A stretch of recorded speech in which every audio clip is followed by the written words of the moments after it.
I was looking through this week's Torah portion, and as I got to Exodus 16, verses 2 through 3, something kind of stood out to me that kind of seemed to go against a little bit of my sensibilities, I guess, as far as what we do as Torah.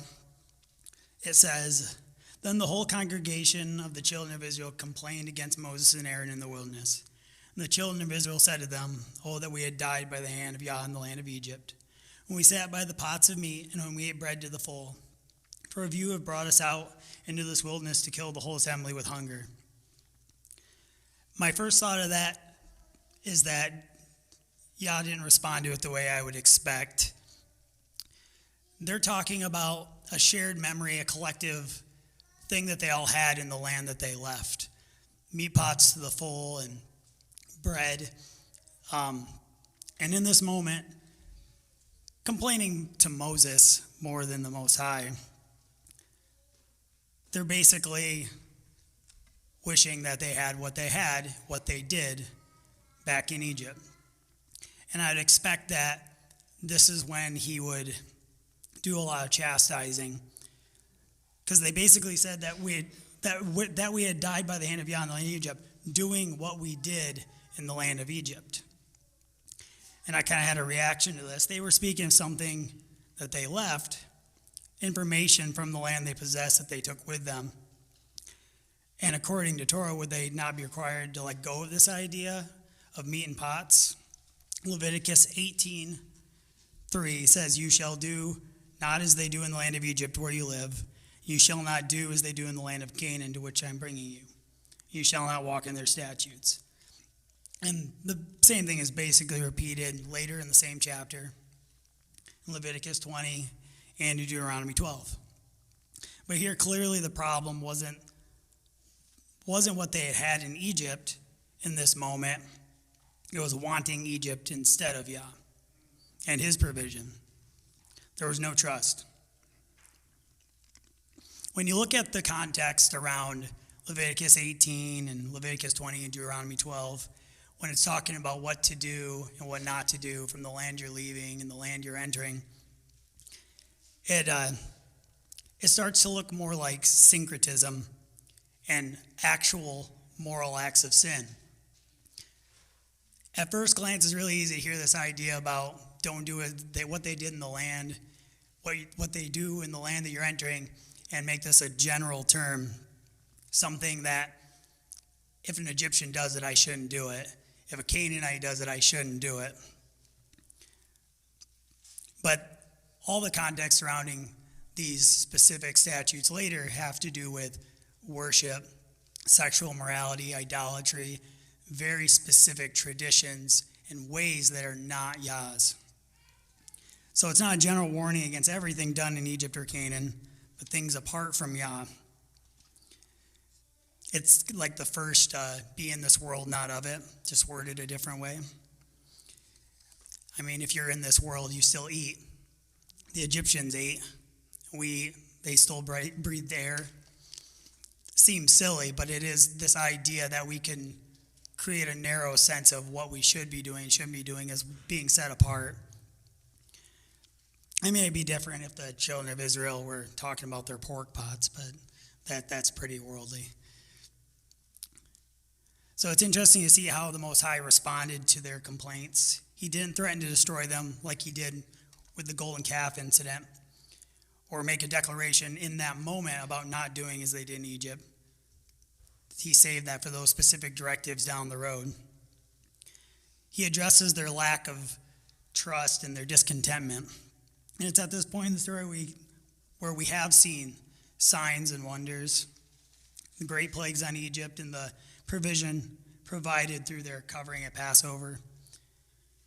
And maybe all of this was just looked like global warming to the Israelites. Maybe Moses was just the best weatherman or climate scientist.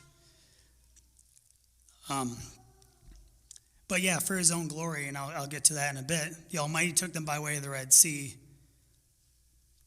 that the Egyptians would know that he was Yah of hosts. Yet they seem to be putting all of this on Moses and Aaron.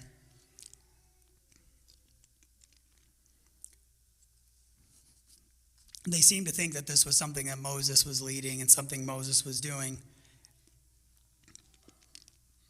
We see in Exodus 16:2 that the whole congregation of Israel complained against Moses and Aaron in the wilderness.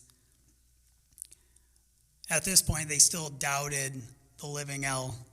For all that they witnessed, they still felt like this was just Moses, the climate expert. He predicted a lot of interesting things, but we don't know how he's figuring it out.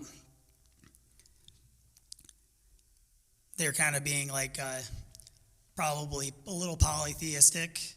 They're coming from a land of multiple gods. Moses is claiming to be like a priest of a patron god of some sort. And they see that he's been successful by whatever means. They've witnessed some pretty crazy things, but they didn't see a figure committing them. He might be real, but he might just be distant. He might just be giving power to Moses somehow. But ultimately, this is Moses' doing. Yah addresses their lack of faith by giving them exactly what they missed in Egypt. Pots of meat when they ate bread to the full. He didn't admonish them for wanting meat and bread and say things will be different in every regard from now on. He gave them meat to eat. He gave them a lot of meat to eat.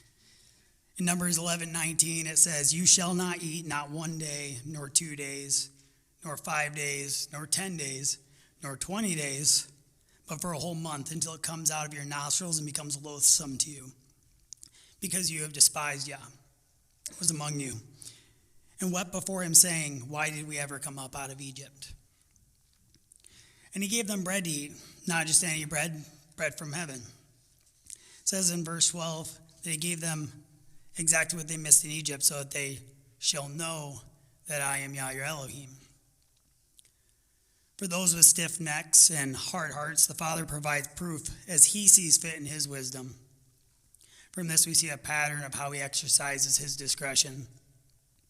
The congregation were a stiff-necked people and gave credit and blame to Yah's instrument, Moses.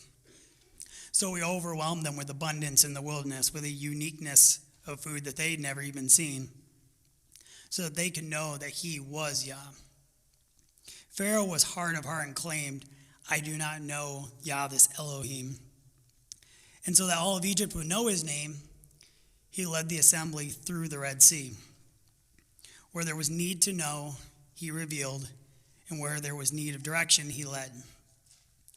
So jumping to the beginning of the Torah portion, back in Exodus chapter 13, we see that all that happened in Egypt had happened. All the plagues had ran their course. The firstborn had died. The Passover had happened. And everybody had gone and essentially looted Egypt as they were commanded to. And they'd all packed up. And they had camped at Sukkoth. And then it says in verse 17, he did not lead them by the way of the Philistines, though it was near, lest perhaps the people change their mind when they see war and return to Egypt. Here we see an example of Yah leading where direction was needed. But we also see the same idea as the meat pots and bread to fill. This time it's hidden a little more in the text. Both are examples of extra biblical information. It's like reading Josephus or scribal notes or cultural studies in Egyptology. It's information we possess from outside of Scripture. It's pretty easy to read Scripture and think the people in Scripture are just part of Scripture, but they were people receiving Yah's word. So they were receiving Scripture as well. And they carried with them knowledge of what they had in Egypt, as well as receiving the knowledge that they were revealed from the Most High. And we see it confirmed in the Scripture that they had meat pots and bread to the fill, but it introduces knowledge that they possessed from their life experience, not from necessarily a book, but something that they actually lived through. So likewise in verse 17, we are told that the way of the Philistines was near.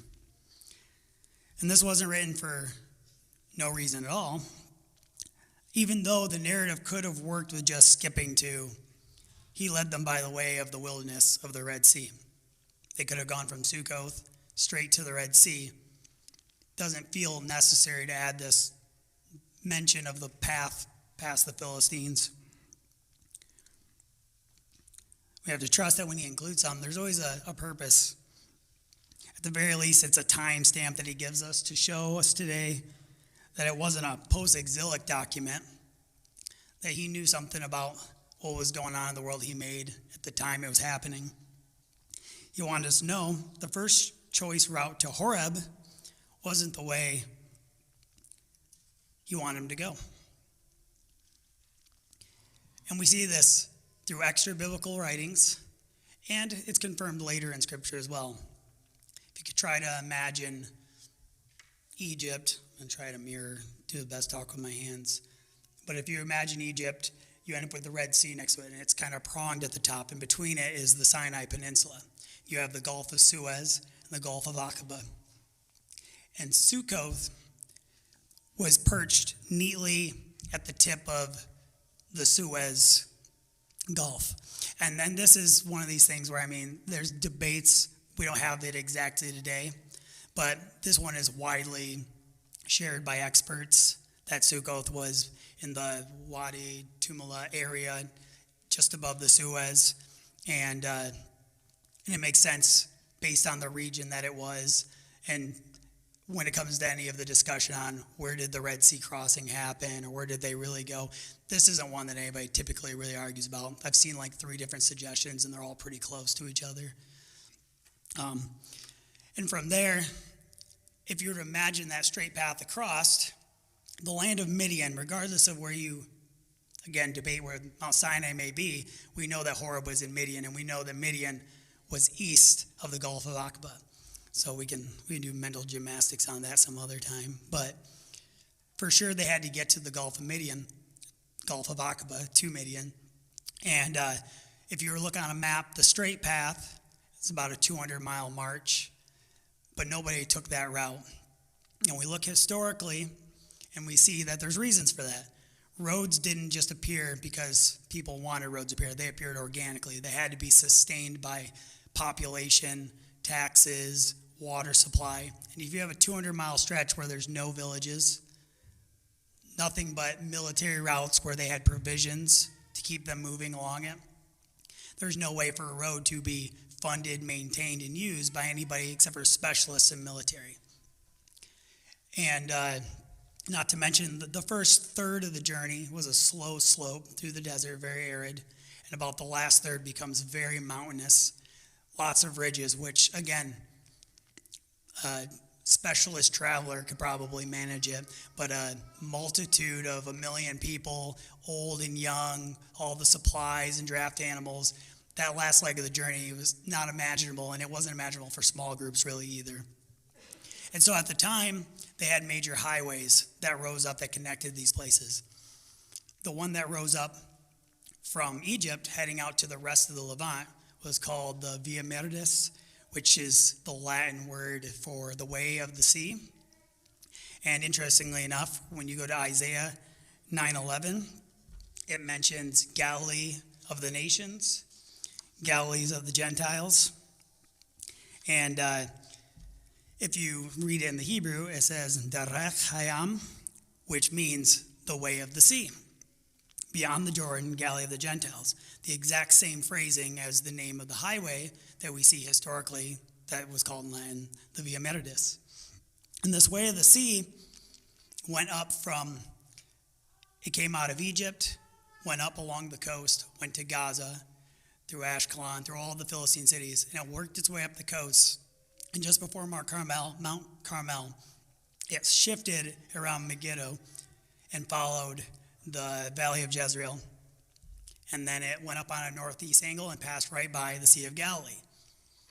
So when we see this tidbit in Isaiah, he's referencing Galilee as a hub that maybe we don't know through the ancient Near East that was along a major highway that connected Egypt to Babylon.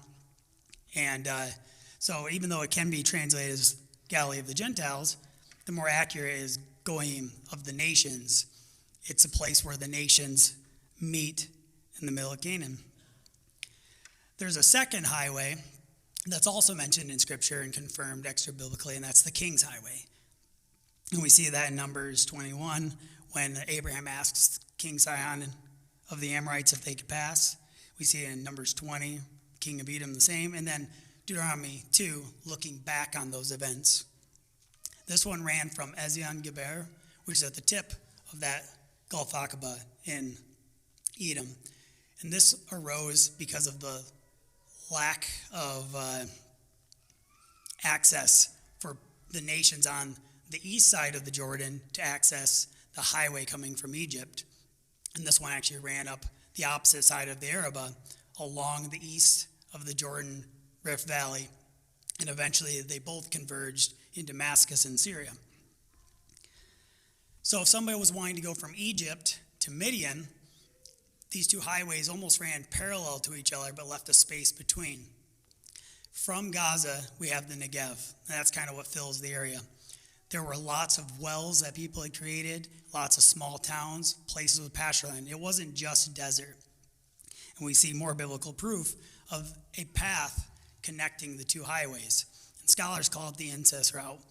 But we see from the travels of Abraham and Isaac that they come from the interior, and then they end up in the Negev, and then they go up to Gaza, and then they go to Egypt.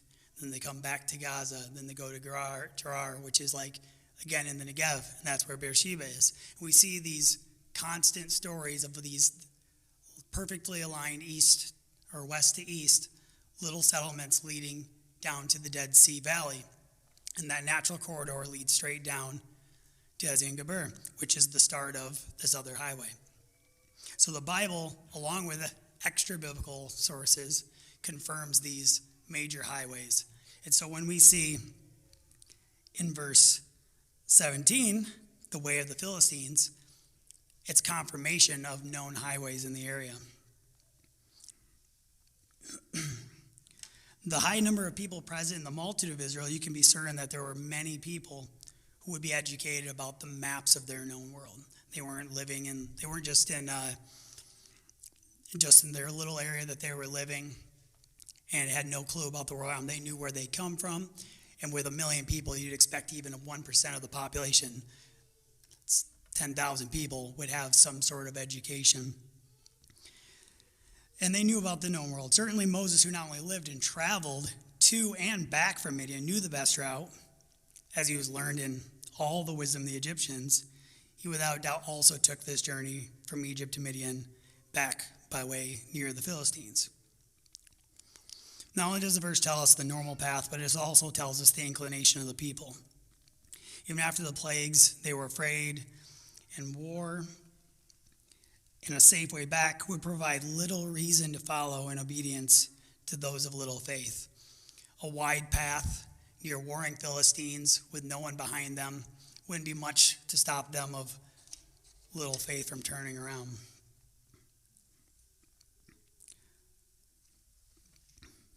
So in verse 18, Elohim led the people around by way of the wilderness of the Red Sea, and the children of Israel went up in orderly ranks out of the land of Egypt.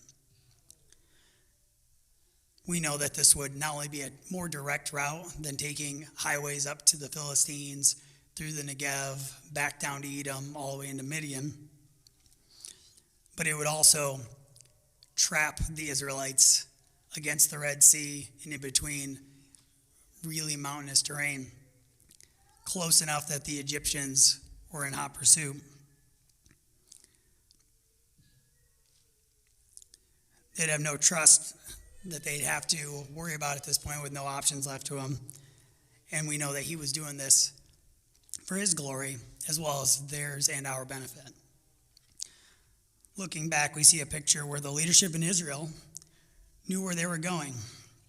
Moses knew that they were going to Horeb to worship Yah on the very same mountain. And there's a degree of certainty that the elders as well as Aaron knew where they were going. This promise Moses and the people would worship at Sinai was scripture. And not just to us, but to them. Moses heard from the Most High what we would later read recorded in writing in the Torah, but it's the same word.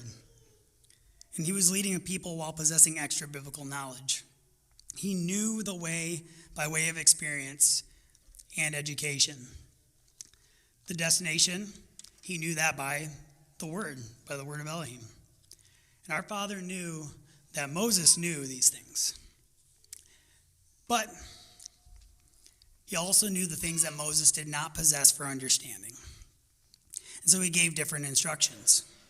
He revealed more of his word to Moses for Moses's and all of Israel's good, including us. Did it make what Moses possessed for knowledge false? No, it didn't. The destination was right, and the path he would take wasn't wrong.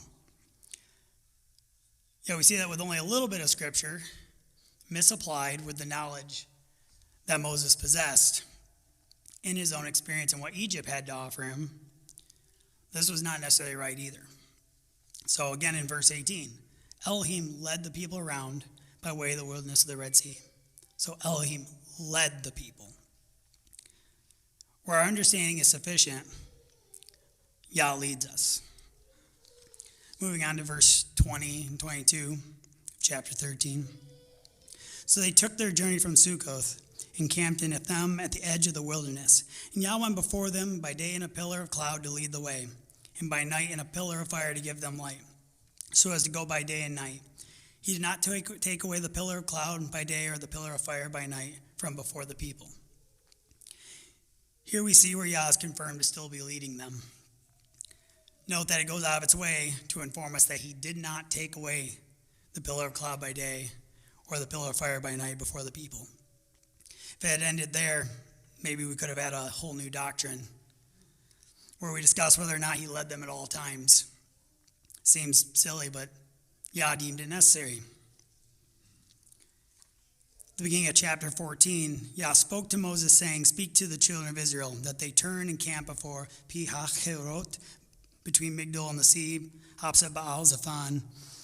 And you shall camp before it by the sea. For Pharaoh will say of the children of Israel, they are bewildered by the land. The wilderness has closed them in. Then I will harden Pharaoh's heart so that he will pursue them. And I will gain honor over Pharaoh and over all his army, that the Egyptians may know that I am Yah." And they did so. So we see an opportunity right there for that deviation, that new doctrine potentially, if we didn't have verse 22. One could have said, here at Puth, they were just following Moses' directions. He had to correct them. He had to let them know, hey, we're turning here. Why would he have to do that if they're following pillars? You could debate whether or not they were to know the path on their own, or if they didn't move at night, it was just a daytime thing. Maybe it was just light at night.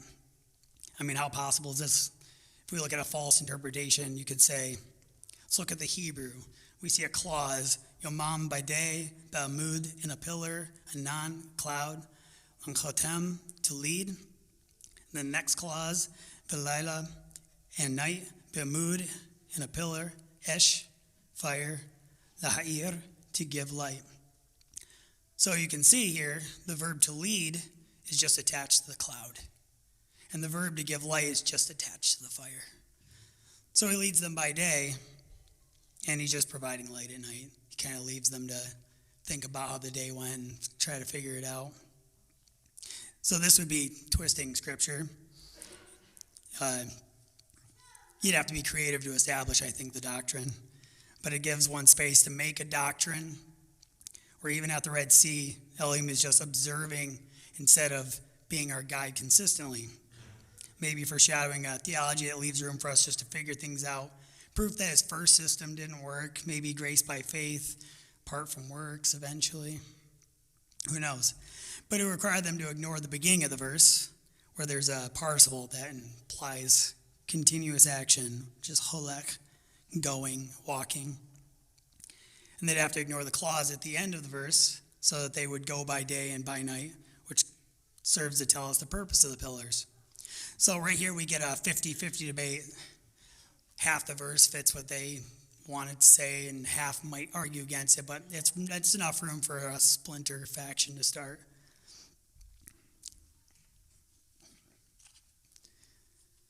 But we know that they never lost sight of Yah's pillars.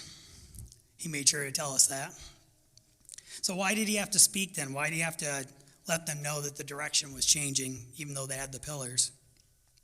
It wasn't necessary to give instruction to Moses. He already knew to follow. And this is a moment of transparency about our Creator's involvement with his people. He isn't a God of blind faith. Governments, modern churches, organizations, people, religion, and Satan, they want that kind of faith from you. They teach the virtue of having blind faith. These teach that a faith that goes beyond all explanation, outside of reason, one that you just know and feel deeply is true faith. This is true all around the world. Gods of these faiths are gods of blind faith. Many reinforce this with quotes from the Gospel of John. John 20, verse 29. Yeshua said to him, Thomas, because you have seen me, you have believed. Blessed are those who have not seen and yet have believed. This is always taken as support for blind faith. And in isolation with maybe some presumptuous commentary, it's quite easy to take it that way. However, taking a step back, we can remind ourselves where Yeshua is coming from. An entire history since the beginning of mankind, where the Most High doesn't ask us just to trust him blindly, he always shows up. He isn't an Elohim who can't back up his claims. Adam and Eve weren't asked to trust blindly. They were in the garden. They knew who he was. They walked with him. They had evidence. A priest didn't randomly approach Noah with designs for a ship, with tales of impending doom saying to trust me. You've never heard of this God, but he's really going to do this.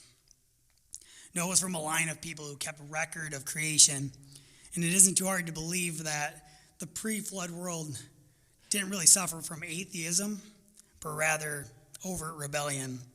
It would have been a lot harder to claim that Yah didn't exist or wasn't even real as an Elohim when your straight out of Eden ancestor, Adam, only died 126 years before you were born.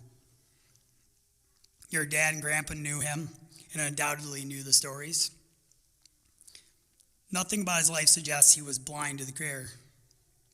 And for added clarity, one could argue having any booming voice contact you with specific, non-abstract instructions about the upcoming doom and ship kind of constitutes as evidence. And evidence is the difference. Remember, blind faith is outside of reason. And evidence is established by reason. Reason's the ability to think, analyze, draw conclusions, a cause or an explanation, a rational justification. And evidence is any information, sign, or material that helps establish whether a claim is true or false. So evidence is information analyzed to draw conclusions, and reason is employed to determine if the evidence adds to the explanation. This isn't to say that evidence doesn't exist apart from reason, but without reason, evidence has no weight. Evidence is recognized as evidence through reason. That's the difference with our Elohim. He makes observable promises, down payments. He gives us receipts. Blind faith models wish you would just grab your food in the drive-thru and not ask for the receipt, just in case something goes wrong. Notice when Yah first spoke to Abram, he didn't just say, go from your country. He told him why you're leaving your country with a promise. A voice from heaven and a promise. We don't really need more examples, but we can do two more real quick. Moses sees the burning bush, hears from within the bush. He's given two signs, leprosy of the hand, the staff that'll turn into a serpent. And all Israel would be given all signs and wonders of Yah's glory in Egypt and at the Red Sea. So going back to Thomas, blessed are those who believe without seeing. He isn't saying blessed are those who can't see and believe, or blessed are the blind. He's saying blessed are those who can see, but do not still require more. Or another way to say it is blessed are those who trust in what was already given. Jumping back to Exodus at the beginning, so why did he speak then? This is proof that our Father is personal and wants to train us up in the way we should go. It was unnecessary to give instruction to Moses, since he did already know to follow. This was a moment of transparency about our Creator's involvement with his people. He isn't a God that wants blind faith. He's an Elohim that wants trust and obedience. And as we said, he isn't all talk. He gives us deposits to prove who he is, evidence to build trust. Not a one-way street where he barks orders at a distance, but a father meeting us. Just as a covenant involves two parties who uphold their side, so too does a relationship. And a good father instructs their children in what they need to know and the way they should go.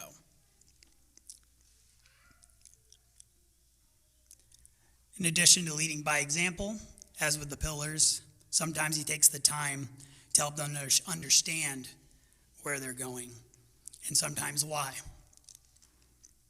So why not always?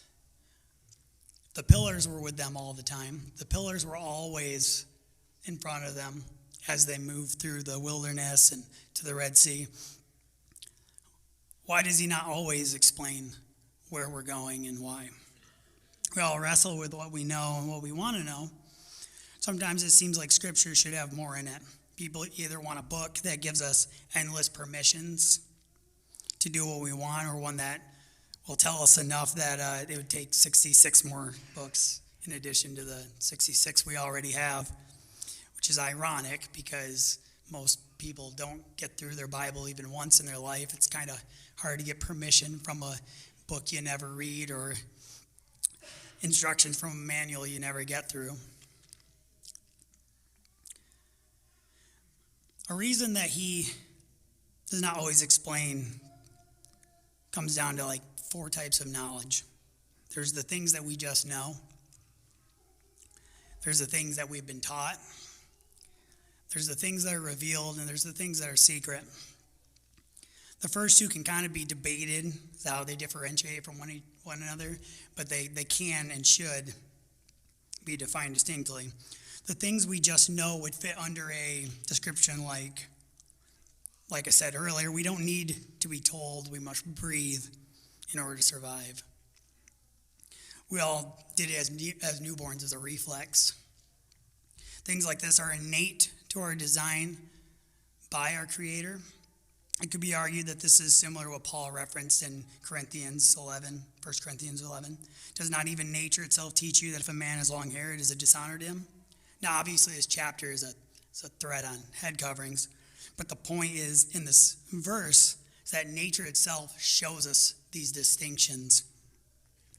Likewise, these things that we just know are taught to us through the mechanisms in creation. Another that could fit into this category would be what we would call common sense. An example would be that nowhere in scriptures do we find a passage that instructs us, do not wear 3 sandals. Or warnings about the dangers of going out in winter for a walk without winter garb or putting your hand in a fire. And these last 2 are kind of inferred a little bit in some wisdom literature, but like later in Proverbs, but not in direct instructions, and they certainly weren't given at Sinai. Why? Because all it takes is experiencing the frigid cold like we've had to know you should probably put on a coat, or touching something scalding to think maybe I shouldn't do that again, or counting how many feet we have. The second category, what we've been taught, it's kind of an interesting one. The reason it seems easily mixed up or conflated with the first one is deciding whether things we just do without thinking is common sense, nature, or they modeled to us. We learn a lot from the environment we're in, from the specific life circumstances, family, friends, and our culture, and the traditions of the people we're part of. An example, this would be what we call a week. All of us come from a civil calendar that's distinct from the one described in Scripture, but we all know that a week is 7 days. If we had been born maybe in a different place or wrong time, like China a few hundred years ago, we'd probably have a 10-day week. But this is a time that's been preserved in our current culture Sometimes we have to be reminded which is the seventh of the 7 days, but we still know what a week is. So this category can contain traditions, like the Gregorian calendar's week, that were passed down that also contain truth, but also things that are false. And this is why we have so many seemingly separate cultures with flood myths. This type of knowledge would be the scariest place to draw all your conclusions. This one's kind of a vast, everybody's added to this pot of ideas and knowledge. It's almost certain that you can learn true and helpful things from this category of knowledge, the things that we can learn. And if we trace our peoples back far enough, they all converge at a common ancestor who just got off an ark with a bunch of animals. And his children and grandchildren would have nearly the same accounts to pass down and started off with the same good traditions that their righteous predecessor had. But eventually those children stopped serving Yah and chose the world. If you're a part of the world, you serve only one master, and he's a deceiver. One thing to know about deception is that it does have some truth in it. Truth has no deception in it. People apart from Yah only keep enough truth in their stories to make them resemble truth so that they wouldn't be unbelievable. Even Egypt would have practices that were real. They live in the same world we do. They also would carry traditions down from the ark. Over time, it would become hard to know what was added or subtracted or what remained. So as you can imagine, this type of knowledge pool takes discernment and caution grounded in our third category. And the third category is knowledge that's revealed or given. We know this plainly as the scripture, the Spirit-breathed word of Elohim. We know that the word was received by prophets and written and was made available to those who would be his people. These three types, up to this point, can be described by the things that can be intuited, things that have to be explored, and knowledge that we know is without question. Though our lack of understanding can be a stumbling block to how we receive the knowledge that's been given to us in Scripture sometimes. The nice thing about this one, though, is that if you believe in the promises and have submitted to the Most High, you already know without a doubt that the words are true, and if there's something you don't understand, it's on you, and you got to work through it. Within the word are tools to learn and distinguish between these things, the wisdom of Yah and godly understanding. So to spend all your time here, you'll learn discernment to rightly divide it and other types of information. And briefly, we can visit a passage that describes the third and fourth categories together. And the fourth categories were secret things, secret knowledge. Deuteronomy 29:29. The secret things belong to Yahweh, but those things which are revealed belong to us and our children forever, that we may do all the words of this law. The fourth is simply the things that just aren't ours to know, the secret things. And we have to also have discernment to know if we are searching out something that's even knowable or should be known. What does Scripture-aligned spiritual discernment look like? Throughout this Torah portion, we see examples of how Yah applies the four categories and how he deals with his people. And we see the example of a people that does lack discernment. Remember how earlier we could easily just gloss over two details in verse 21 of chapter 13, and suddenly we have a pillars debate. This is an example of part of the revealed knowledge. In his wisdom, he chose to keep this one unquestionable. He knows us and emphasizes what needs to be emphasized. And to this day, I have never heard of a doctrinal dispute on the end of chapter 13. Never heard a significant or even insignificant argument on whether the pillars were there the whole time. If anybody else has ever heard it, they can let me know later. Maybe I'm supposed to know about it. Our English word for discern means a couple of things. It means to detect with our eyes, using our senses, something, and or to recognize and identify something as separate or distinct.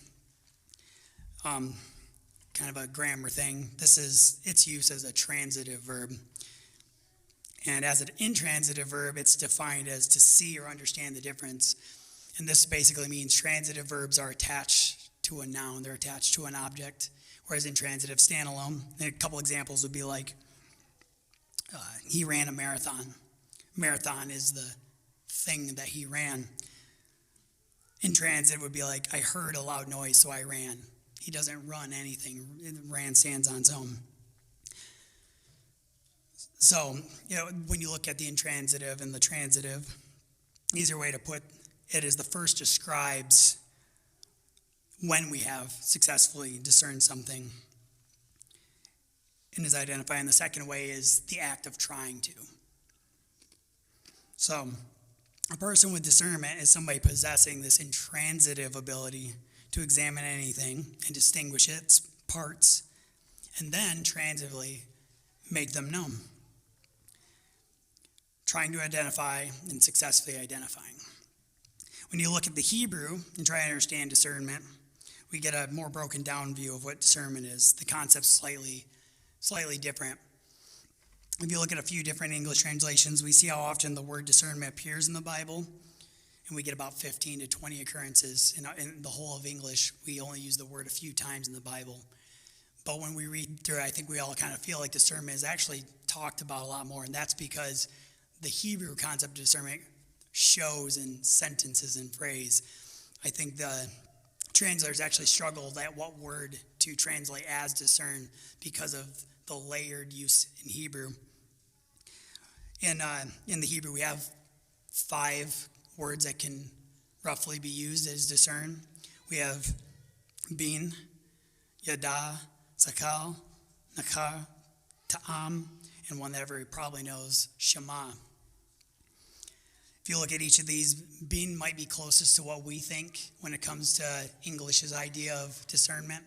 It's the intransitive only, though. It's the process mentally of working something through in your mind. Yada is actually knowledge. It's to know. It's more like our transitive. It's after something's been made open. So it's the thing that we do now know that has been discerned.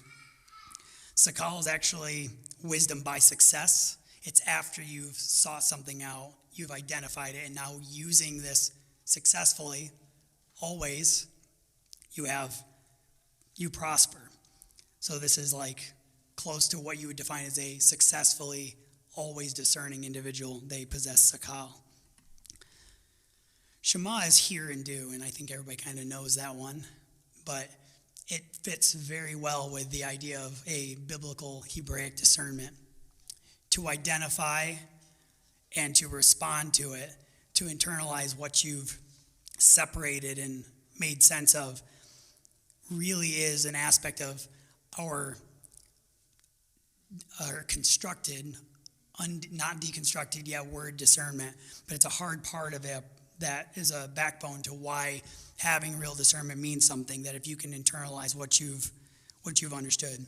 And the last one I threw in was ta'am, which is taste, and I like that one because it is a physical act. When you taste something, is that good? Is it spoiled? Is it just not good, or is it bland? It's this idea that with your tongue you can differentiate, you can discern between what is good food and what is bad food. And together, these words can and do often get put together throughout Scripture to give us a fullness of idea. A fun one with taste is Psalms 34:8. Taste and see that Yah is good. Blessed is the one who takes refuge in him. It's saying that the ability abstractly to be able to take in and consume this idea of who Yah is, we can experience and know that he is good, but it doesn't use being to think about like we would expect from our English word. It uses taste. 2 Samuel 19:35 has 3 of the words that at some point are used as discernment, all in one phrase. It says, I am today 80 years old. Can I discern, yada, which is no, between the good and bad? Can your servant taste, ta'am, what I eat or what I drink? Can I hear, shema? And longer, the voice of singing men and singing women? He's talking about at age, having a mind that's not as sharp, ears that don't work as well, tongue that doesn't taste things. Lots of layered discernment saying why he's not good for this role. A man without discernment, or had discernment but lost it. We see in 1 Kings chapter 3, verse 9, when Solomon asks for wisdom, he says that he wants an understanding heart to be able to judge. Therefore, give to your servant a judge or an understanding heart to judge your people, that I may discern between good and evil. The word used as understanding here, you would think could be one of these other words, sakal, a successful ability to understand, yada, to know. But it's actually shema. It's a hearing heart, a heart that hears and does. So more literally, it does say, therefore give to your servant a heart that hears and does, that I may discern, know the difference between good and evil. A heart that when being spoken to could listen. A heart that listens is a heart that can be taught and instructed. Hearts, it seems kind of like young brains and old brains. A brain with good neuroplasticity versus one that's neurally rigid. Scripture has a way of describing this with hearts kind of fitting that model. And this may sound familiar. Pharaoh's heart was hardened. I will remove from you a heart of stone. These are rigid, not neural plastic hearts. I give you a heart of flesh. So Pharaoh's hard heart would not allow him to heed the words of Yah. What does a heart of flesh do? I will put my spirit within you and cause you to walk in my statutes and keep my judgments and to do them. A rigid heart doesn't hear the voice of Elohim. And we all know the Shema, Deuteronomy 6, verse 6 says, and these words which I command you today shall be in your heart. Distinct parallels with those who listen and have hearts of flesh where the word is in it versus hearts that are hard and don't heed the words of Yah. Understanding that a Hebraic idea of discernment is deeply rooted in being aligned with obeying and hearing Yah. It's not hard to see why the English translators struggled where best to place it, because our word discernment, it's a word that's just used to explain how we can tell things apart. It doesn't tell us to have a relationship with our Creator. So immersing in Scripture with a circumcised heart gains Hebraic discernment. In James chapter 1, verse 5, he says, if any of you lack wisdom, let him ask of Elohim, who gives to all liberally and without reproach, and it will be given to him. And in Proverbs chapter 2, verses 3 through 5, yes, if you cry out for discernment, then you will understand the fear of Yah, and you will find knowledge of Elohim. So in addition to seeking Scripture and having a heart of obedience, the Word also says to pray for discernment. Seek help from our Father. When Scripture seems to conflict or extra biblical information feels alarming, there's another Scripture-attested method of discernment. Deuteronomy 19:5. By the mouth of 2 or 3 witnesses, the matter shall be established. And this is repeated and implied multiple times in the Torah and wisdom literature, and at least 5 other occasions in the New Testament writings. Like solving a crime for a jury in court where information overlaps, truth shines best in those moments. Outliers that don't add up tend not to be true. They don't make sense of the situation, and one person's account doesn't match the rest. It tends to be false. Truth requires nothing but itself, and lies require more lies. So there's a trail there. We have the benefit that Scripture is the one honest witness to measure all other witnesses against. Between letting witnesses speak to establish a matter, having a heart of obedience, meditating on Yah's word day and night, one does well to be used as an honorable vessel filled with discernment. So I'd like to jump to the conclusion of Exodus chapter 14, starting at verse 26. Then Yah said to Moses, stretch out your hand over the sea, that the waters may come back upon the Egyptians, on their chariots and on their horsemen. And Moses stretched out his hand over the sea, and when the morning appeared, the sea returned to its full depth, while the Egyptians were fleeing into it. So Yah overthrew the Egyptians in the midst of the sea. Then the waters returned and covered the chariots, the horsemen, and all the army of Pharaoh that came into the sea after them. Not so much as one of them remained. But the children of Israel had walked on dry land in the midst of the sea, and the waters were a wall to them on their right hand and on their left.